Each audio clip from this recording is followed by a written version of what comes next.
Subhanaka la ilma lana illa ma 'allamtana innaka antal alimul hakim. Qala rabbi shrah li sadri wa yassir li amri wahlul 'uqdatam min lisani yafqahu qawli. Rabbana zidna ilman nafi'an warzuqna fahman wasi'an bi rahmatika ya arhamar rahimin. Masih yang kemarin ya. Faslun fi bayani ma yahrumu bil hadas. Tinggal di syarah. Bismillahirrahmanirrahim. Faslun fi bayani ma yahrumu bil hadasil asghar. Tinggal penjelasan aja. Dalam pasal ini menjelaskan tentang fi bayani ma yahrumu, menjelaskan tentang perkara yang haram dilaksanakan disebabkan oleh hadas kecil ya. Wal mutawasiti wal akbari. Jadi ada 3 tingkatan. 1 hadas asghar, 2 hadas mutawasit pertengahan, 3 hadas akbar, hadas yang besar. Ya. Dalam teks matan, manin taqada wudu'uhu haruma alaihi arba'atu asya ya. Manin taqada, barang siapa yang batal wudu'nya seseorang, haruma alaihi arba'atu asya, maka haram baginya melaksanakan 4 perkara. Apa yang 4 perkara itu? Pertama, ahaduha as-shalah. Yang pertama, orang batal wudu atau orang tidak punya wudu atau orang punya hadas asghar. Ya, istilahnya banyak. Batal wudu, enggak punya wudu atau punya hadas asghar. Ya, maka haram melaksanakan sholat yang pertama. Walau naflan, walaupun melaksanakan sholat sunnah, sholat duha, ya, sholat tahajud, sholat tarawih itu sholat sunnah, atau sholat tahiyatul masjid belum punya wudu, ya, itu tetap tidak boleh sholat walaupun sholatnya sunnah. Wa sholata janazatin, kemudian walaupun sholat jenazah, sholat jenazah mah nggak ada ruku, nggak ada sujud, nggak apa-apa, mungkin nggak pakai wudu, tetap sekalipun sholat jenazah tetap harus memakai wudu, harus punya wudu. Li khabari sahihain, karena ada hadis yang diriwayatkan oleh Imam Bukhari dan Muslim, la yaqbalullahu sholata ahadikum, Allah tidak akan menerima sholat salah seorang dari kalian idza ahdasa, ketika berhadas, hatta yatawaddoa, sehingga berwudu ya. Ay la yaqbalullah, yaitu tidak diterima atau tidak menerimanya Allah. Salat ahadikum, salat salah seorang dari kalian, hina hadasihi, ketika dalam keadaan hadas, ya, hadas asghar. Ila yatawaddoa, sampai orang tersebut melaksanakan wudu, fayaqbala salatahu, maka Allah akan menerima salatnya. Ya, jadi intinya sebelum salat yaitu wajib wudu ya. Karena ada hadis yang tadi itu.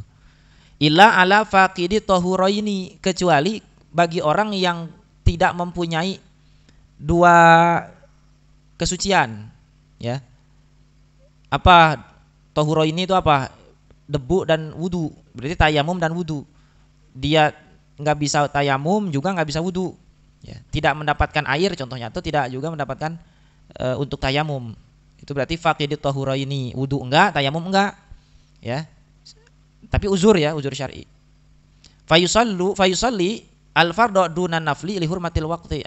Maka orang yang tadi katakan sulit, dalam keadaan sulit ya, untuk mendapatkan air juga untuk bertayamum, maka ketika sudah masuk sholat dia melaksanakan sholat fardu ya, sholat fardu bukan sholat sunnah, li hurmatil waqti, untuk menghormati waktu gitu. Jadi sudah datang waktu, gimana nih?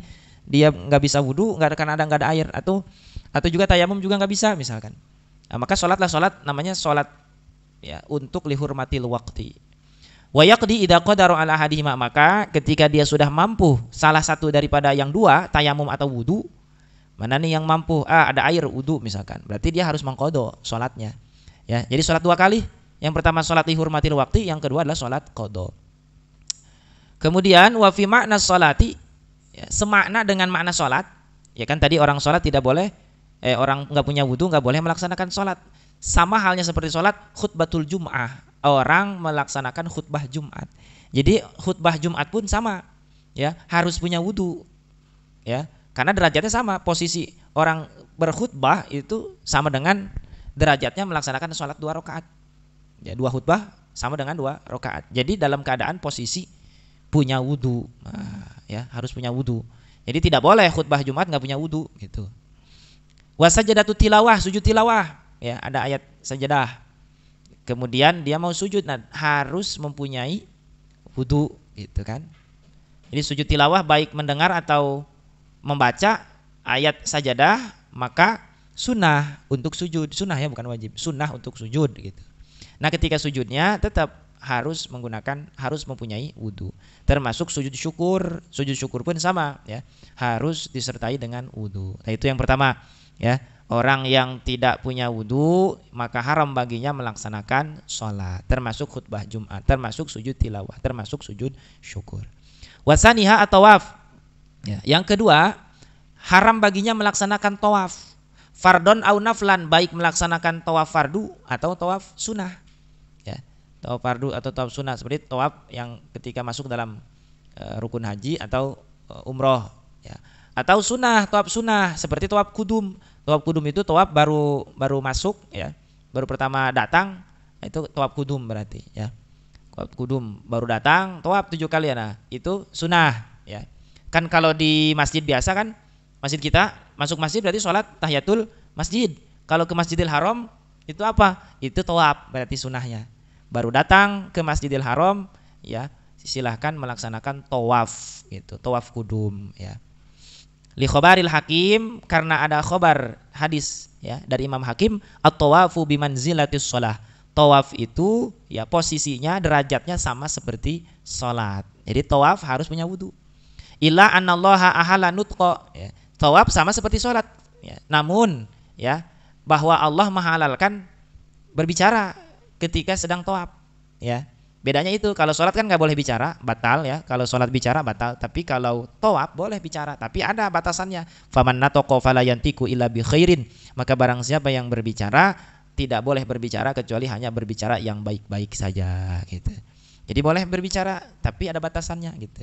Yang bagusnya apa? Ya, yang bagusnya ya zikir, sholawat, baca Quran sambil tawaf gitu, sambil baca doa gitu. Jadi posisinya tawaf sederajat dengan sholat ya, harus punya wudu ya. Namun dalam sholat tidak boleh berbicara, sedangkan dalam tawaf boleh berbicara, namun ada batasannya, berbicara yang baik saja. Itu yang kedua ya, orang tidak punya wudu tidak boleh melaksanakan tawaf. Yang ketiga, wasali suhamasul mushaf. Yang ketiga, orang yang tidak punya wudu ya, tidak boleh atau haram baginya memegang mushaf ya. Maka didefinisikan apa sih yang dimaksud mushaf. Wa huwa kullu ma. Mushaf itu adalah setiap perkara kutiba alaihi Qur'anun, setiap perkara yang ditulis di atasnya Al-Qur'an, lidirasatin, untuk dibaca atau untuk dipelajari ya. Setiap perkara yang ditulis di atasnya Al-Qur'an untuk dibaca atau untuk dipelajari. Walau amudan, walaupun ditulisnya di kayu ya. Contoh di kayu, di kayu lah pokoknya ya, ditulis di kayu, kaligrafi misalkan. Atau lauhan, amudan itu tiang ya. Mau ditulis di tiang atau mau ditulis di papan, lauh ya, atau ditulis di kulit ya, tetap namanya adalah mushaf. Atau kirtos yang kita sering temukan sekarang, kirtos kan, kirtos itu ya, kirtos lembaran. Jadi itu sama namanya mushaf gitu. Wa kharada bidzalik at-tamimah ya, maka keluarlah dari istilah mushaf yaitu at-tamimah, membuat jimat ya, tulisannya Al-Quran tapi diniatkan untuk jimat. Apa yang dimaksud tamimah? Wahia ma yuktabu fiha syai'un minal Qur'an litabarruk ya kan, yaitu perkara yang ditulis di atasnya Al-Qur'an, syai'un minal Qur'an ya. Syai'un berarti penggalan dari Al-Qur'an, seayatkah gitu ya, atau sesuratkah. Jadi syai'un berarti enggak semuanya, syai'un itu beberapa ayat daripada Al-Qur'an, litabarruk, untuk melaksanakan tabarruk ya, untuk melaksanakan tabarruk.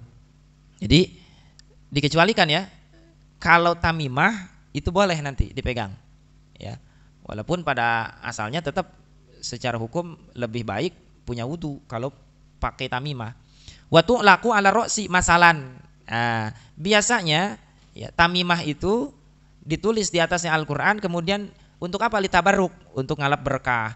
Kemudian digantungkan di kepala, dikalungkan ya. Fala yahrumu masuha, maka tidak haram memegangnya gitu. Yang penting niatnya. Wala hamluha, juga membawanya tidak haram gitu. Jadi membawa-bawa ajimat ya, yang isinya adalah Al-Qur'an, itu memegangnya dan membawanya tidak haram. Malam tu sama mushafan, selama itu tidak dinamai oleh mushaf ya. Enggak, selama enggak dinamai mushaf, maksudnya gimana nanti ya, ada perbedaannya ya. Fa idza kutibal Qur'an kulluhu, maka ketika Al-Qur'an ditulis seluruhnya, la yuqalu lahu tamimatun, maka tidak disebut itu namanya tamimah. Ya. Jadi contoh kita nulis ya Al-Qur'an seluruhnya dari juz 1 sampai juz 30. Maka ketika kita mau menggunakan tulisan sebanyak 30 juz itu sebagai tabaruk, sebagai namimah nggak bisa ya. Karena namimah itu hanya syai'un minal Qur'an, beberapa potong ayat daripada Al-Qur'an. Tidak boleh seluruhnya ditulis kemudian dijadikan tamimah ya. Itu tetap tidak bisa disebut tamimah, tetap itu namanya mushaf kalau seluruhnya gitu. Walau soguro, walaupun kecil ya. Wa in qasada dzalik, walaupun dia memaksud saya mau nulis 30 juz untuk apa? Untuk dijadikan tabaruk, tetap ya, sekalipun mau dijadikan tabaruk tetap itu bukan tamimah, itu tetap namanya adalah mushaf ya. Fala ibrata liqasdihi, maka tidak dihitung maksud dari penulisan Al-Qur'an itu. Karena full itu 30 juz, karena kalau 30 juz namanya sudah tidak bisa dikasih nama lain lagi, tetap itu namanya adalah mushaf. Qala Ibnu Hajar wal ibratu fi qasdi tirasati wat tabarruk bihalil kitabah. Bagaimana bisa dihitung itu adalah mushaf atau tamimah? Ya, nanti ada lagi menurut Ibnu Hajar yang bisa dihitung memaksud itu dijadikan bacaan dan tabaruk itu berkaitan tentang tulisannya. Ya, ketika menulisnya, bukan setelah jadinya. Kalau setelah jadinya, contoh kan kita punya Quran sobek ya, mau dijadiin tabaruk, mau ditabaruk kan, itu nggak bisa. Karena peruntukan Al-Qur'an yang sudah dicetaknya itu untuk mushaf ya, bukan untuk tamimah, bukan untuk ajimat. Nah, jadi disebut bisa untuk bacaan atau untuk tabaruk. Nah, ketika penulisannya, bukan setelah jadinya. Kemudian wabil katib li nafsi au ghairihi. Nah, tergantung orang yang nulisnya. Ya, ini nulis ini apa nih maksudnya? Ini untuk dibaca berarti mushaf namanya. Atau ini mah untuk di tabaruk, berarti tamimah namanya. Tabaruan ai bila ujrin ya, Kak. Ujratin. Itu kalau pribadi yang nulis ya, atau disuruh. Berarti tergantung yang nyuruhnya ya. Misalkan kata yang nyuruh, tolong tuliskan saya Al-Qur'an gitu. Tapi ini mah untuk dibaca Al-Qur'annya, berarti namanya mushaf, ya kan?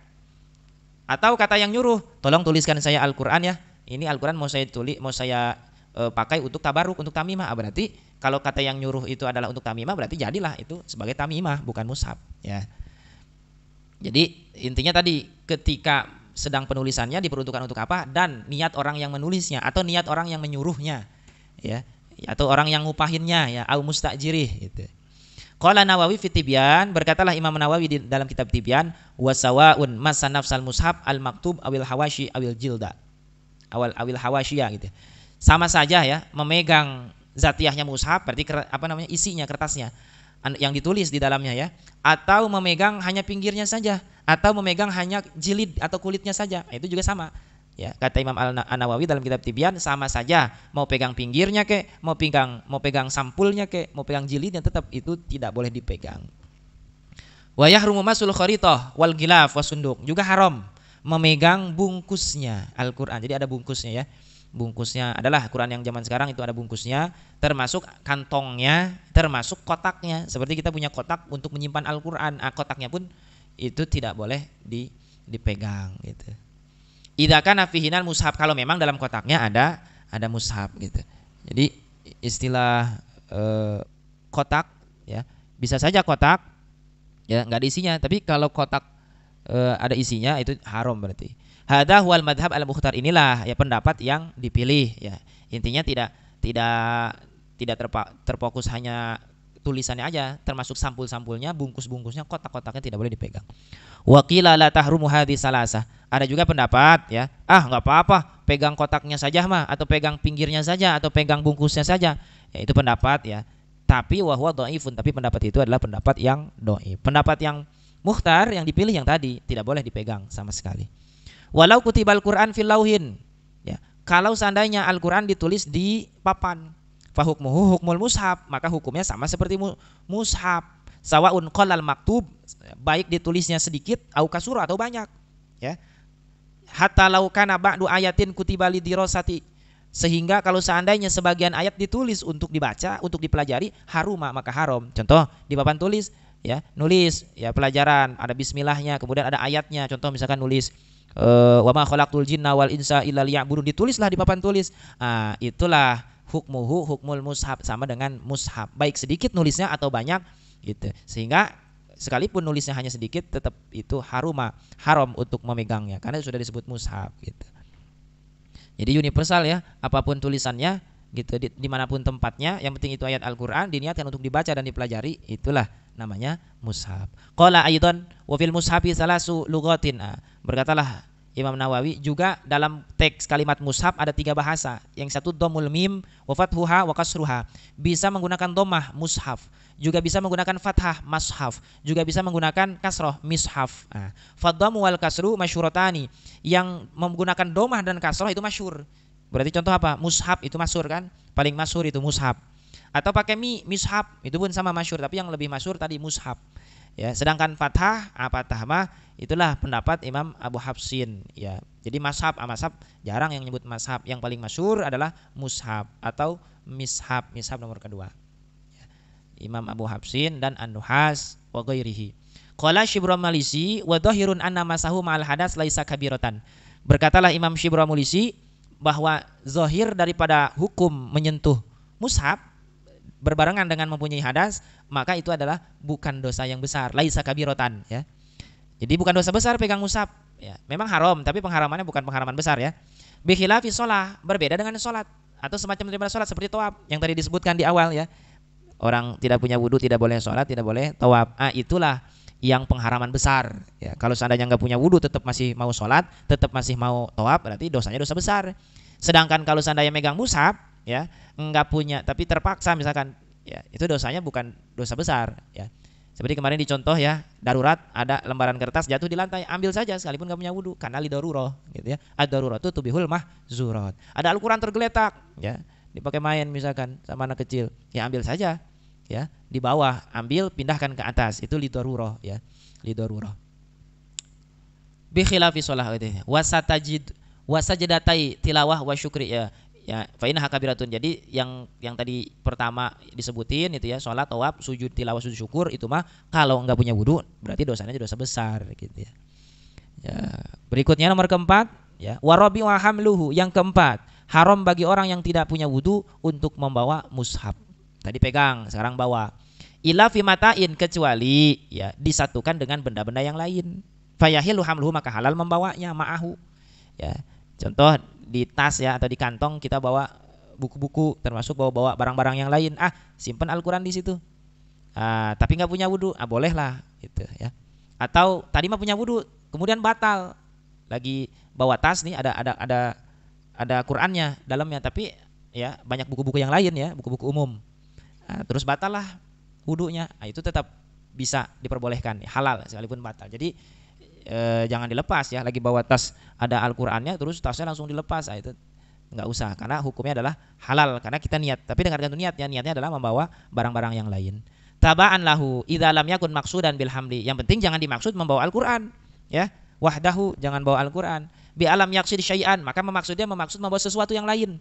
Ya, contoh tadi bawa buku-buku yang lain, ya, atau bawa barang-barang yang lain, misalkan bawa sabun, bawa apa misalkan. Au qasodal mata wahdah, atau memaksud barang-barang yang kita bawa, ya. Bawa apa di tas? Misalkan bawa cabai, misalkan, berarti bawa cabai sekalipun dalamnya ada Al-Qur'an, gitu. Wa kadza idza qasadahu ma'al mata al-mu'tabad. Begitu juga katanya kalau disatukan, dibarengkan dengan membawa barang-barang yang lain menurut qaul mu'tabad. Bi khilafi ma idza qasadahu wahdah au qasada wahidan la bi ainihi fa innahu yahrumu. Berbeda jikalau dia memaksud hanya membawa mushaf, ya. Jadi ditanya, di tas apa tuh isinya? Isinya saya bawa Al-Qur'an. Ya, padahal isinya banyak, ada uang, ada buku yang lain. Kalau dia memaksud, ya, mengatakan bahwa yang dimaksud adalah hanya membawa Al-Qur'an, maka tidak bolehlah membawanya. Fa innahu yahrumu. Jadi intinya dengan niat membawa barang-barang yang lain, gitu. Wala yushtaratu kaunul mata zorfan, ya, lahu. Tidak disyaratkan benda-bendanya itu adalah tempat mushaf. Ya, jadi tidak disyaratkan barangnya itu adalah tempat mushaf, artinya ya, tidak boleh, ya. Jadi intinya tidak disyaratkan bahwa barang tersebut adalah tempat daripada mushaf tersebut. Wa mahalu jawazil hamli fi ma dzukira haitsu lam yu'adda masan. Halal, ya, tempat diperbolehkannya membawa mushaf itu yang tadi disebutin haitsu lam yu'adda masan, seandainya, ya, tidak dihitung atau tidak dipegang, ya, tidak dipegang. Jadi membawanya itu tidak dipegang. Kan membawa kan bisa dipegang, ya, membawa di teng-teng dipegang itu bisa kan. Ya, ini yang dimaksud membawanya itu tanpa tersentuh maksudnya lah. Kan kalau nenteng Al-Qur'annya disentuh itu. Tapi kalau membawanya tadi contohnya pakai tas atau pakai kantong atau pakai apalah itu. Ya, bawaan kardus misalkan. Isinya kardus apa isinya? Bukan Quran doang, isinya banyak. Nah, itu kan tidak tersentuh ya. Nah, itu boleh. Tapi kalau seandainya nentengnya itu langsung menyentuh, itu udah nggak boleh. Karena bi an goroza fihi syai'an, bi an goroja fihi syai'an wa hamalahu idmasuhu haramun walau bihailin walau bila qasdin. Atau iya ya. Itu kan tadi kan gini. Cenah kumaha mawana teu haram padahal mawana bari dicekel gitu. Jadi membawanya itu bukan diteng-teng langsung ke Al-Qur'an diteng-teng, bukan, membawanya pakai kantong gitu ya. Atau lamun mawa atau kumaha mawana ya. Bagaimana masa membawanya diperbolehkan sedangkan megangnya nggak boleh gitu ya. Itu kan pengharamannya lebih meningkat padahal ya. Dibawa baru dipegang. Megang aja nggak boleh, masa dibawa baru dipegang ya.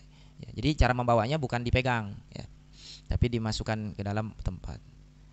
Bi an goroza fihi syai'an wa hamalahu idmasuhu haramun walau bihailin. Nah, megangnya itu haram ya, sekalipun pakai penghalang. Pakai penghalang kan? Jadi dicempal. Misalnya bawa Al-Qur'an dicempal makanan pakai sorban, terus dibawa-bawa kali itu. Itu sama aja haram. Ya.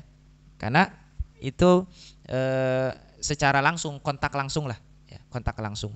Tapi berbeda dengan bawaan pakai jingjingan atau pakai kardus atau pakai karena barang-barangnya itu tertutup, ya, tidak kontak langsung lah. Walau bila qasdin, walaupun tidak ada maksud untuk membawa Al-Qur'an, ya. Itu tetap kalau bersentuhan langsung tidak boleh. Qala Nawawi, berkata Imam Nawawi dalam kitab Tibyan, ajma'al muslimuna ala wujubi siyanatil mushaf. Para ulama menyatakan mufakat bahwa wajib ya menjaga mushaf Al-Qur'an wa ihtiramihi dan memuliakan Al-Qur'an. Qala ashabuna wa ghairuhum, berkatalah ashab ya sahib sahabat kita dan selain daripada ashab, walau alqahu muslim, kalau seandainya seorang muslim membuang mushaf fil qadurati di tempat sampah atau tempat kotor, waliyadzubillah, mohon perlindungan kepada Allah, sara mulki kafiran, maka jadilah orang yang melemparkan itu adalah orang kafir. Jadi membuang mushaf secara sengaja dilempar ke tong sampah atau dilempar ke tumpukan barang-barang kotor, ya, dilempar ke gudang kotor kan, itu orang yang melemparnya menjadi orang kafir. Qalu wa yahrumu tawassuduhu, kemudian para ulama mengatakan haram juga apa untuk menjadikan bantal, ya, wisadah, tawassud, menjadikan Al-Qur'an sebagai bantal, ya. Misalkan di masjid nggak ada bantal nih, adanya Al-Qur'an, tumpuk-tumpuk Al-Qur'an 2 atau 3 jadikan bantal, itu nggak boleh, haram ya. Bal tawassudu ahadil kutubil ilmi haram, ya. Jangankan Al-Qur'an, ya, kitab-kitab ulama saja dijadikan bantal, haram gitu. Habis ngaji nih tumpukin aja kitab dijadiin bantal, itu haram gitu. Padahal kitab ulama bukan Al-Qur'an, ya. Apalagi Al-Qur'an gitu. Kitab ulama saja haram, apalagi Al-Qur'an. Wa yustahabu ayyakum alil mushaf idza qudima bihi alaihi.